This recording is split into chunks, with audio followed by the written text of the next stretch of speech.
إن الحمد لله نحمده ونستعينه ونستغفره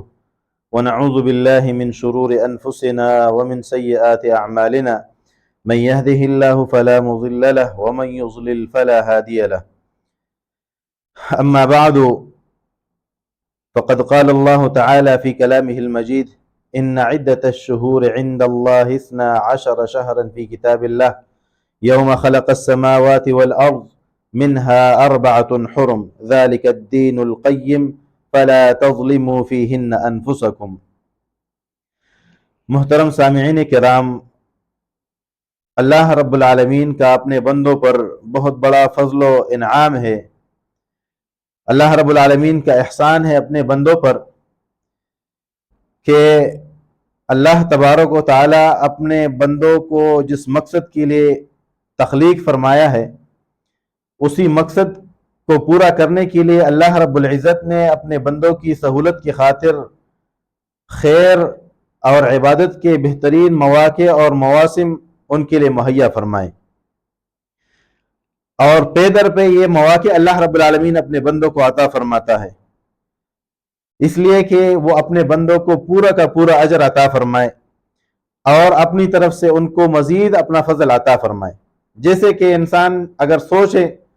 تو اللہ رب العالمین انسان کی زندگی میں ایک بابرکت مہینہ رمضان المبارک وہ لے کے آتا ہے جو بندہ اس میں عمل کر کے، عبادت کر کے، روزے رکھ کر، دیگر عبادات کر کے اپنے لیے بہت سارا اجر و ثواب حاصل کر لیتا ہے، خیر و برکت وہ اکٹھا کر لیتا ہے. جیسے رمضان المبارک کا مہینہ ختم ہو جاتا ہے، اللہ رب العالمین اپنی بندگان کے لیے ایک موقع پھر فراہم فرماتا ہے، اور وہ ہے شوال کے 6 روزے رکھنا. اور جیسے ہی شوال کے روزے ختم ہوتے ہیں، جس کی فضیلت سے ہم سب واقف ہے،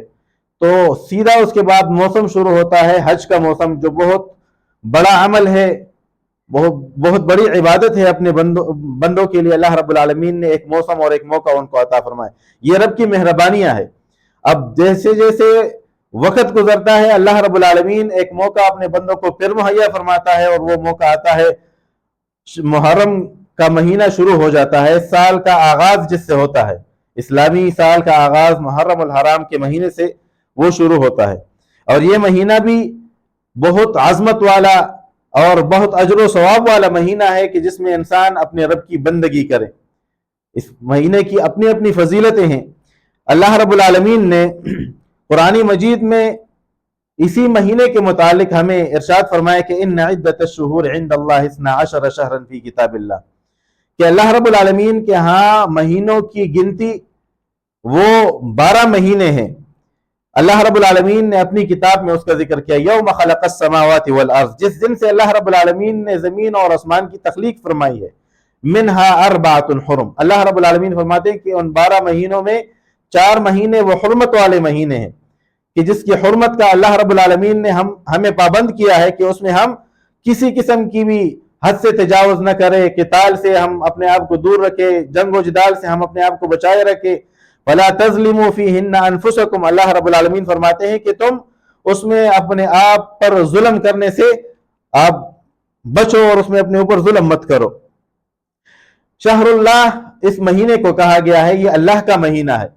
اس کا مطلب ہے کہ یہ مہینہ بہت بڑی عظمت والا مہینہ ہے، فضیلت والا مہینہ ہے.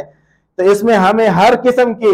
فسق و فجور سے، جنگ و جدال سے، لڑائی سے، قتل و غارت سے، فتنہ فساد پھیلانے سے ہمیں اپنے آپ کو بچانا چاہیے. جیسا کہ سوچا جائے کہ یہ چیزیں عام حالات میں بھی اللہ رب العالمین نے ایک بندے پر حرام کی ہے، لیکن یہ مہینہ ایسا مہینہ ہے کہ جس کو اللہ رب العالمین نے حرمت والا مہینہ قرار دیا ہے. تو اس میں خصوصاً ہم نے ان چیزوں سے اپنے آپ کو بچا کے رکھنا ہے اور دور رکھنا ہے، کیونکہ اللہ رب العالمین نے اس کو شہر اللہ کہا ہے، شہر اللہ المحرم. تو جس چیز کی نسبت اللہ کی طرف ہو جائے تو اس کی عظمت خود بخود بڑھ جاتی ہے. جیسے کہ دنیا کے اندر ہم دیکھیں تو اللہ رب العالمین، نبی صلی اللہ علیہ وسلم فرماتے ہیں، حدیث شریف میں آتا ہے کہ اللہ رب العالمین کو اس روئے زمین کے اوپر سب سے بہترین اور سب سے محبوب جگہ اگر ہے تو وہ اللہ کی مسجدیں ہیں، مساجد ہیں، جس میں اللہ کی بندگی کی جاتی ہے. لیکن اگر دیکھا جائے تو ان مساجد کے اندر جب خصوصی فضیلت کسی مسجد کو حاصل ہوتی ہے تو وہ بیت اللہ ہے، مسجد حرام ہے، کیونکہ اس کی نسبت خصوصاً اللہ رب العالمین کی طرف، یعنی اللہ کا گھر تمام مساجد اللہ کے گھر ہے، لیکن بیت اللہ ان تمام مساجد سے فضیلت میں بڑھ کر ہے، عظمت میں بڑھ کر ہے، اور اس کو مسجد حرام قرار دیا ہے کہ وہاں پر بھی انسان اپنے آپ کو ہر قسم کی شر اور فساد اور قتال اور جدال سے اپنے آپ کو محفوظ رکھے۔ تو جیسا کہ اللہ رب العالمین کی طرف کسی چیز کی نسبت ہو جائے تو اس کی عظمت خود بخود بڑھ جاتی ہے، تو بیت اللہ کی عظمت جیسے اللہ کی طرف اس کی نسبت ہے، تو اسی طرح محرم کا مہینہ بھی اس کی عظمت، اس کی فضیلت، اس کا مرتبہ اس بات سے ظاہر ہوتا ہے کہ اس کو اللہ رب العالمین نے شہر اللہ کہا ہے، یہ اللہ کا مہینہ ہے، تو اس میں ہم اپنے آپ کو ہر قسم کے نافرمانیوں سے بچائے، ہر قسم کے ظلم سے، ہر قسم کی زیادتی سے ہم اپنے آپ کو دور رکھے۔ سب سے پہلا کام جو ہمیں اس مہینے میں کرنے والا ہے وہ یہ کہ ہم ہر قسم کے شر اور فساد کی چیزوں سے اور نافرمانیوں سے ہم اپنے آپ کو بچائیں۔ دوسرا، اس کی خصوصی فضیلت اس وجہ سے بھی ہے کہ اس مہینے کے روزے رکھنا یہ سب سے افضل ترین روزے ہیں فرض روزوں کے بعد۔ حدیث شریف میں آتا ہے، ابو ہریرہ رضی اللہ تعالیٰ عنہ بیان فرماتے ہیں، صحیح بخاری کے اندر یہ روایت موجود ہے کہ رسول اللہ صلی اللہ علیہ وسلم نے فرمایا کہ افضل الصیام بعد رمضان، رمضان المبارک کے مہینوں کے بعد جو سب سے فضیلت والے روزے ہیں وہ شہر اللہ المحرم کے ہیں، کہ محرم کے مہینے کے روزے رکھنا۔ اور اسی طرح وہ افضل الصلاۃ بعد صلاۃ الفریضۃ صلاۃ اللیل، یعنی رات کی نماز وہ فرض نماز کے بعد سب سے فضیلت والا وہ عمل ہے اور نماز ہے کہ انسان تہجد کی نماز کو ادا کرے۔ اسی طرح ایک اور حدیث میں ہے کہ نبی صلی اللہ علیہ وسلم سے پوچھا گیا ای الصلاۃ افضل بعد المکتوبۃ، فرض نماز کے بعد کون سی نماز وہ سب سے فضیلت والی ہے، اور یہ بھی پوچھا گیا کہ ای الصیام افضل بعد شہر رمضان، اور کون سا روزہ ہے یا کون سے روزے ہیں جو رمضان المبارک کے روزوں کے بعد سب سے فضیلت والے روزے ہیں۔ تو رسول اللہ صلی اللہ علیہ وسلم نے فرمایا کہ افضل الصلاۃ بعد صلاۃ المکتوبۃ فی جوف اللیل، فرض نماز کے بعد جو سب سے فضیلت والی نماز ہے وہ ہے آدھی رات میں نماز ادا کرنا، تہجد کی نماز ادا کرنا، صلاۃ اللیل اور قیام اللیل کرنا، یہ سب سے فضیلت والا نماز ہے۔ اور روزوں میں وہ افضل الصیام بعد شہر رمضان صیام شہر اللہ المحرم، محرم کے مہینہ جو شہر اللہ ہے اس کے روزے رکھنا رمضان کے روزوں کے رکھنے کے بعد سب سے فضیلت والے روزے ہیں۔ تو ہمیں بھی چاہیے کہ ہم یہ جو محرم کا مہینہ جس کا آغاز ہو چکا ہے، دوسری تاریخ ہے محرم الحرام کے، تو اس مہینے کے اندر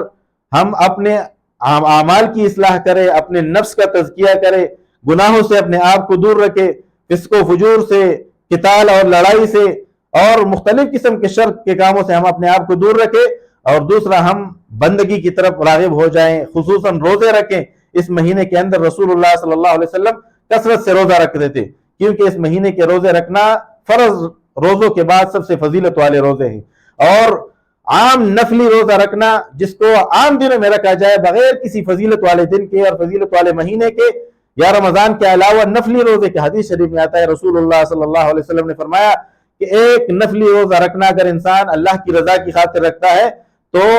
اس کے اور جہنم کی آگ کے درمیان 70 سال کی مسافت کی دوری واقع ہو جاتی ہے۔ تو ہمیں بھی چاہیے کہ ہم محرم الحرام کے اس مہینے میں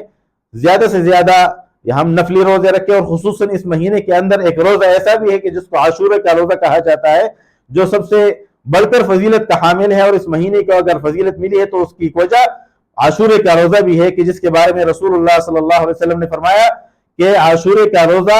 پچھلے 1 سال کے گناہوں کی معافی کا سبب بنتا ہے۔ تو ہم اللہ رب العالمین سے دعا کرتے ہیں کہ اللہ رب العالمین ہمیں اپنے اعمال کی تزکیے کا ہمیں توفیق عطا فرمائے، اور ہم اپنی رب کی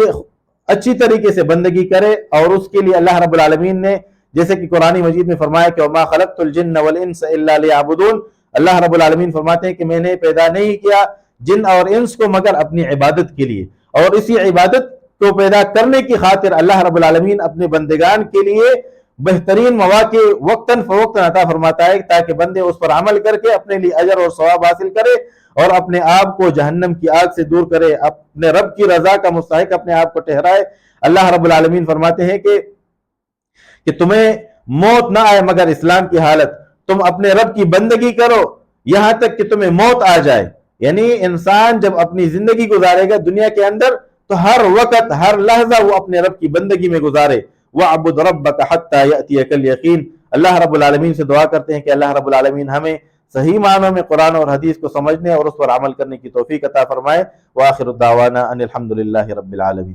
دعوت اہل حدیث ٹی وی کی منفرد اسلوب اور مستند معلومات پر مبنی بے شمار دینی اور تعلیمی ویڈیوز دیکھنے کے لیے ہمارا چینل سبسکرائب کیجیے اور ہماری نئی ویڈیوز سے اپڈیٹ رہنے کے لیے بیل آئیکن پر کلک کیجیے۔